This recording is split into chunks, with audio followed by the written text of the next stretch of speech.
From New York, here is I've Got a Secret, starring Steve Allen.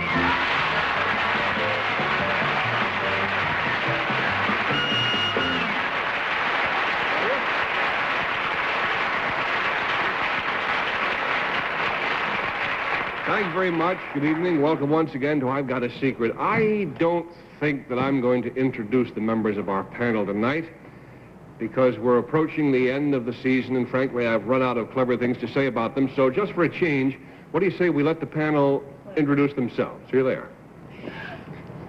I'm Betsy Palmer, the Golden Girl, just a wee bit tarnished of I've Got a Secret. I was born February 18th, 1920. I had many hardships in my early life, and I'm working at 45 to overcome them. Oh, my name is Bill Cullen. And I'm Bess Meyerson, and I'm the tallest girl on television and the only one on the panel with long hair. Oh! You going to stand for that, Henry? Here's a man. So difficult to do. What can I say about him? The fact that he is lovable, charming, gracious, kindly, with a modicum of wit, shows up on time, has a perfect and marvelous background.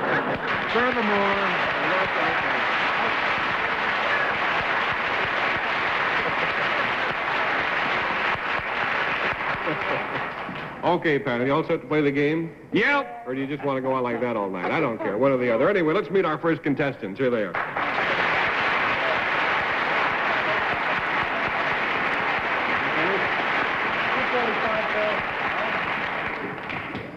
You know, this is the time of the year when young people are out looking for summer jobs, and these four young men should be an inspiration, seriously, to all young job seekers watching tonight, because each has found some ingenious way to earn money to collect his college expenses. Now, each panelist will have an opportunity to question one of these young fellows about his summer job. We'll start with Betsy and this young gentleman to my right. So if you'll tell us your name, first of all, sir, where you're from. My name is Steve Deakins from Marietta, Georgia. All right. Now, Betsy, Steve Deakins has taken a year from school to earn enough money to go to college. Will you whisper to me the details, what you worked out to raise that money, Steve?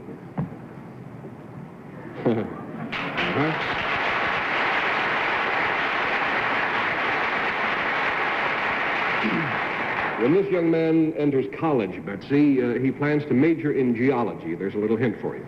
Geology. What you're going to earn your living by, Stephen, does it have to do with the country rather than the city? No. No. All right, I saw Steve's head going like this, but you say no. It has to do then with working in the city. I wouldn't go so much for his... What he works at? I wouldn't do that. I go what he did during this past summer. Oh, what you did do, not what you're going to do to get into school. Oh, did it have to do with rocks at all? Yes. Did it have to do with breaking rocks? Yes. It did. He worked on a chain gang. No. Did you do it in Georgia? No. Did it have to do with construction? No. It had to do with destroying buildings? No. Destruction? Steve, tell Betsy, I should say, how you're going to raise the money for your education. I go pan in Alaska. I go mine. Pan? Gold Mine. pan. Gold pan.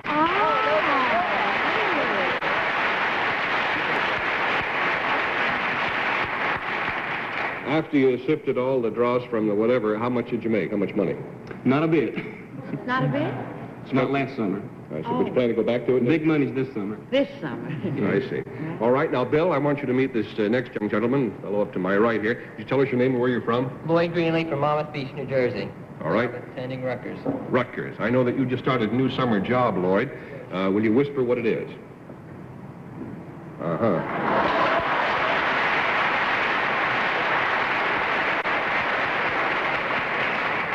Now, Bill, I know that we're going to get a lot of letters about this, but I'll say this to you. The clue concerns the fact that Lloyd's summer job is in New Jersey. Oh. That's the clue? That's a clue. It has nothing to do with what he's going to major in college or anything like that. No. Just the summer job is in New Jersey. Yeah. And you have a feeling, Betsy, you know what it is. Uh-huh. May I have a conference? We've never had one on the show. I think it'd be a nice gesture, yes.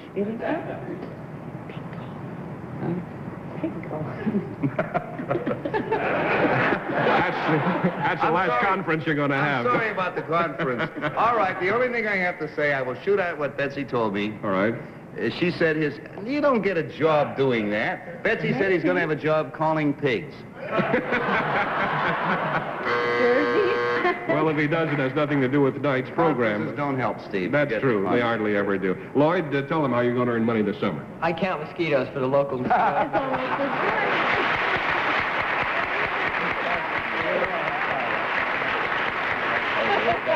Now, for the people who don't understand that the words New Jersey, that was a big clue to Bill, suffice it to say that all New Yorkers feel that all of their mosquitoes are imported from New Jersey. Lloyd, actually, that seems like kind of an odd thing. When I think of a man counting mosquitoes, I imagine a guy with a pencil and paper going 1, 2, 3, 4. How do you do it? We go out and we set up traps throughout the county, and then we collect them every day. We take them back to the lab, and under a microscope, we separate the mosquitoes from all the insects we've collected. And then we just count them and identify them. After that little sampling. That's right. It's the same way they check the ratings on TV shows, ladies and gentlemen. Well, Lloyd, best of luck to you in college, and I know that you're going to do all right also in your agricultural career. Now, Bess, I'd like you to meet your student. Would you tell us your name, where you're from? My name's Richard Guthrie, and I'm from Phoenix, Arizona. Hi, Richard. And you have been going to school at Brigham Young, have you? Yes, I just finished a year at Brigham Young University. All right. Bess, last year, this young man earned a full year's tuition at Brigham Young by creating an ingenious service for customers at a big shopping center. So, Richard, will you whisper what you did?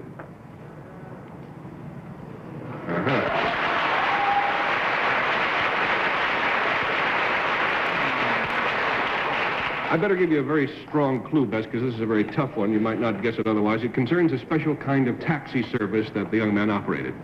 A special kind of taxi service. Richard, did it have anything to do with children? More to do with children rather than adults? Not necessarily. Did you taxi them in a vehicle? Actually taxi them? Yes. Outside of the shopping area from one destination to another? Yes. It depends what you mean by outside. Oh, well, I mean outside of the store. Yes. You wasn't under the roof. Was it in a parking area? Yes, ma'am. Did you park cars? No. Did you taxied? Did you take people from the parking lot to the shopping center? I thought maybe you directed... Did you take people from the parking lot? Sometimes. Sometimes. Richard, will you tell Bess how you taxied your customers? Oh, in what? I pulled people in the shopping center in a rickshaw. In a...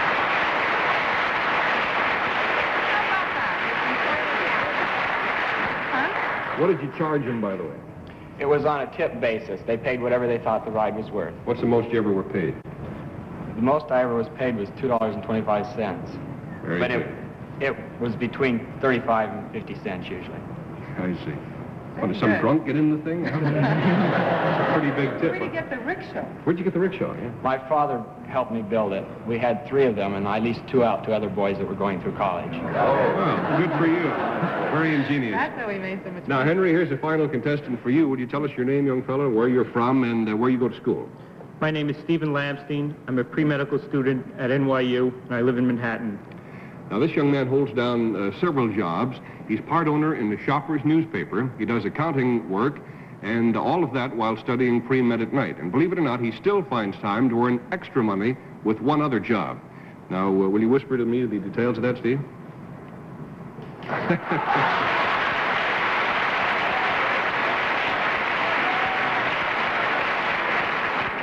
That's what you call moonlighting, I guess. Henry, the best clue that I can give you is that if you got paid for doing this, you'd be a millionaire. Is that really your best clue? It's not my best joke, but it is my best clue, yes. I'd be a millionaire doing what you do. And the other thing you said, moonlighting. You do it late at night, do you? Yes. Does it have anything to do with, drinking? No, it doesn't. That's the only way I know I'd ever become a millionaire. Oh, is it anything in the indulgent line of work? No. Does it have anything to do with ladies?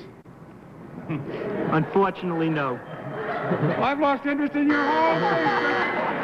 Well, we got the buzzer there just in time. Would you tell Henry what he's been missing all these years, Stephen? Well, I get paid to sleep, in a medical research.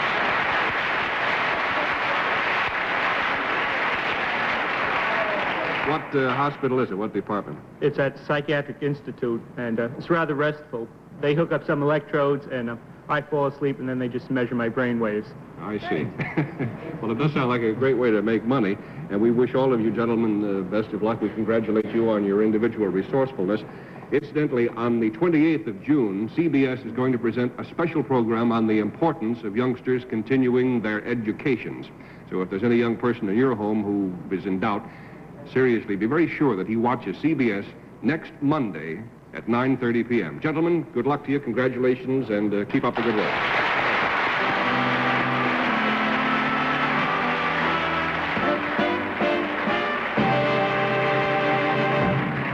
We'll be back with you again in just a moment, but first, let's watch this. Henry's going out to talk to those guys, find out about some of those jobs. And now may we have our next contestant, please.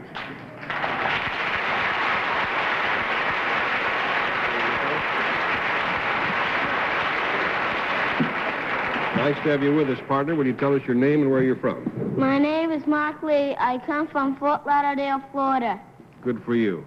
As you can see by his uniform, this young man is a baseball player, and to be more exact, he's a rookie for the Little League farm team, the Orange Bullets of Oakland Park. Now, after only 3 weeks of being in the game, Mark achieved something that almost qualifies him for the Baseball Hall of Fame, and in any event certainly qualifies him for I've Got a Secret. So, Mark, if you'll whisper the details to me, we'll show our audience what you did to achieve baseball fame at your own tender age, 8 years old.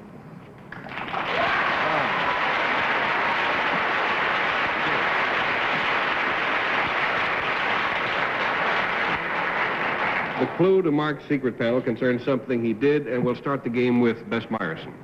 Mark, I love your colors. Orange and white? Orange and white? Yes. Great. Mark, this thing that you did you do it while you were up at bat? No. Did it have something to do with the position you played? No. Well, in a sense it did, but... I mean, like, were you pitcher and was it, no? Were you on the field when you hit this record, when you made this record? Yes. It wasn't a record in the usual sense, like, you know, the most strikeouts or something, although, again, it might be said to be a record. $20 down, Henry. Mark, were you playing either shortstop or second?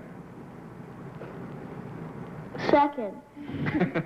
Then it's not the only possibility, but did you perform a triple play?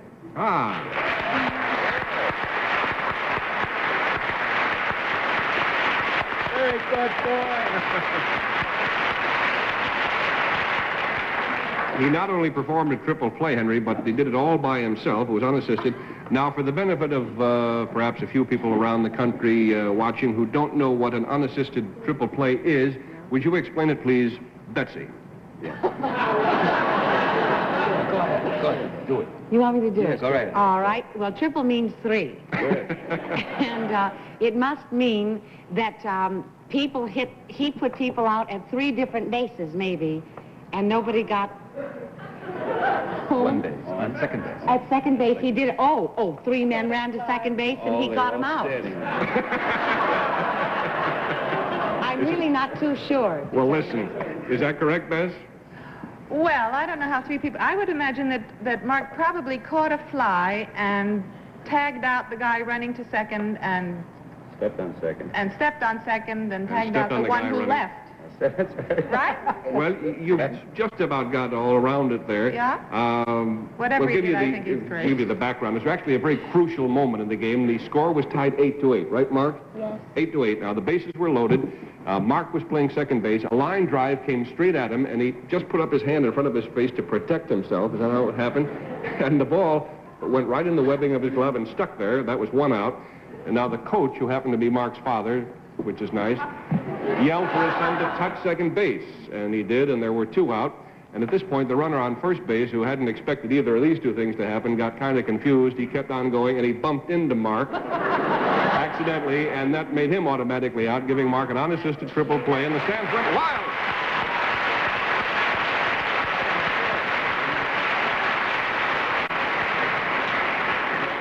Well, Mark, as I said, you couldn't have made your triple play at a better moment with the score tied at 8-8. What inning was it? Second. 8-8 in the second inning? I must find out how this pitcher's battle turned out here. What was the final score of this game? 24-8. That's funny. Did your team win? Yes. I see. Well, it was a good thing you made that play at the right time anyway. Congratulations on your triple play and good luck in your baseball career. Thanks for being here.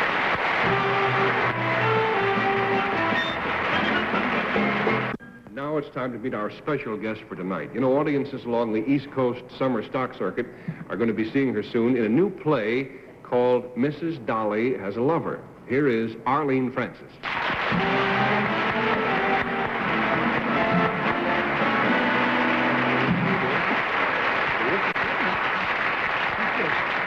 You look wonderful tonight, as always, and it's good to see you again. Thank you, Steve. I imagine you're going to have just great success with the play you're doing this summer, huh? Oh, Steve, I hope so. It's a lovely, poignant, funny play, and I must say it's the hardest work I've ever done in my whole life.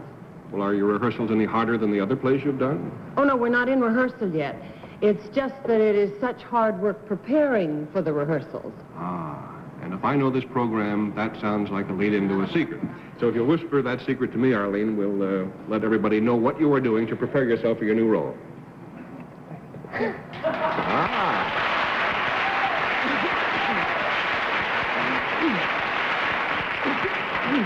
Sounds as if it's not only going to be tough on you, but on all of us. Yes, that's The clue to Arlene Francis' secret concerns what she's been doing to prepare herself for the new role, and we'll start the questioning with Henry Morgan. Arlene, is what you're doing going to change your physical appearance? My physical appearance? You've heard of it, of course. Some people think it might, but I think my physical appearance will remain fairly much the same, Henry. Are you learning another language? Not really, no. Are you learning something that you didn't know before you found out it was required for this play? You bet.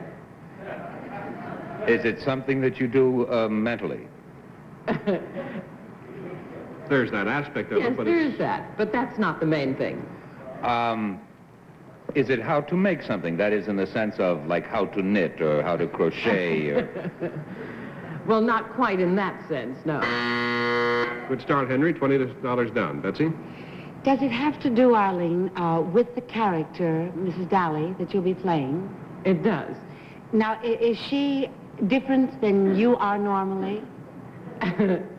Yes, she is. Does she have, is there an impediment, not a speech impediment, but I mean, say, for instance, can she not see? No. She's fine. Physically, she's fine. Mentally, is she a little off? No. No, Betsy, that is the way I am.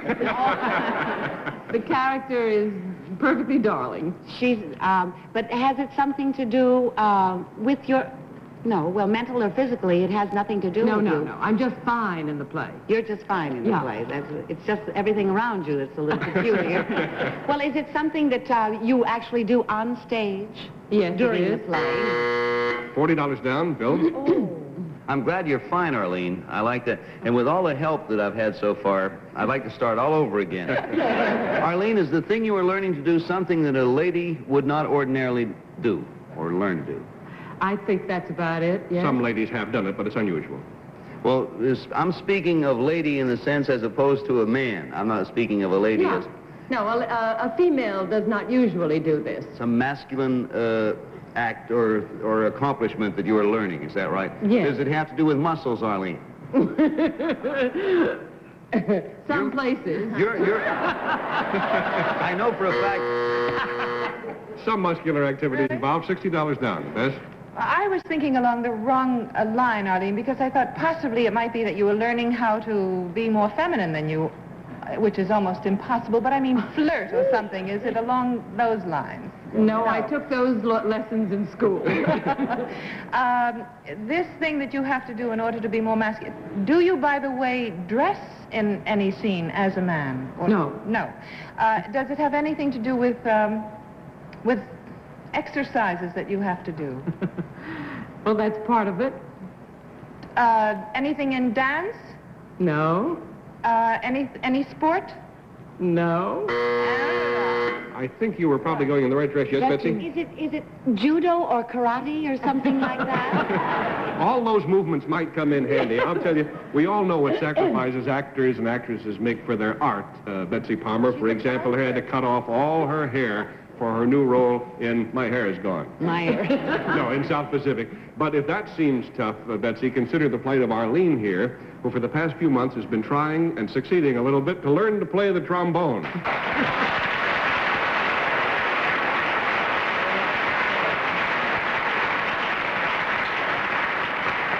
Arlene, sounds to me as if you might have a whole new career ahead of you as a musician. Oh, dear, I hope not. I've only been studying 2 months, and 802 has already turned me down. I see. Well, as they say on television, we just happen to have a trombone here.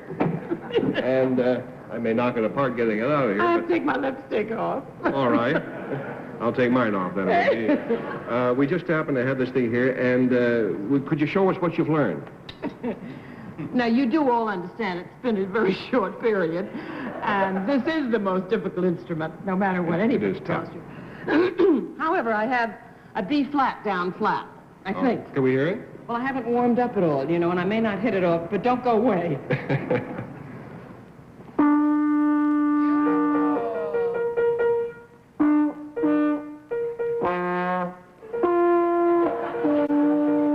You're getting closer to it all the time.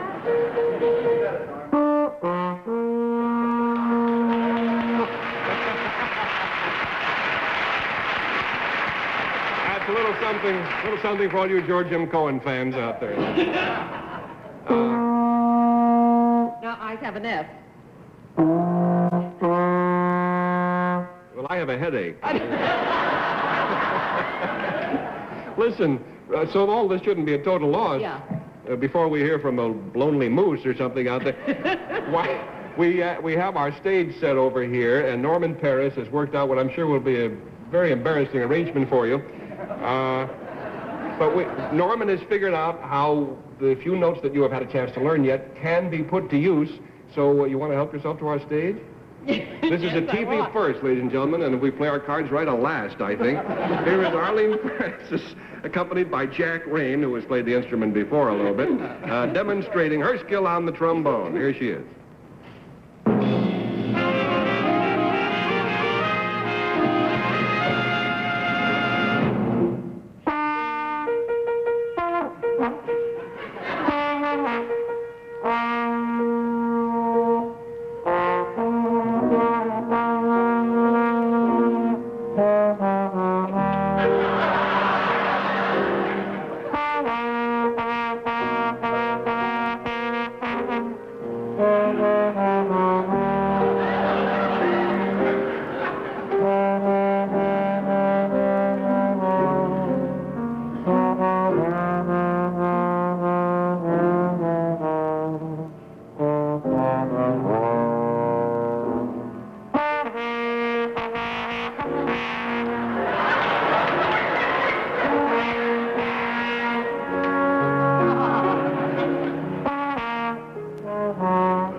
From the Aragon Ballroom in downtown Chicago, it's the music of Arlene Francis and her Auburn Orchestra. We are uniting and dancing. We'll be right back after this important message from the United Television.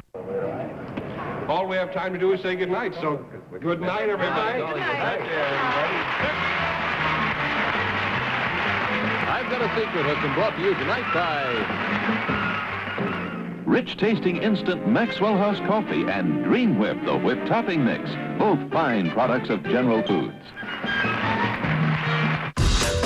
It's America's favorite ball game.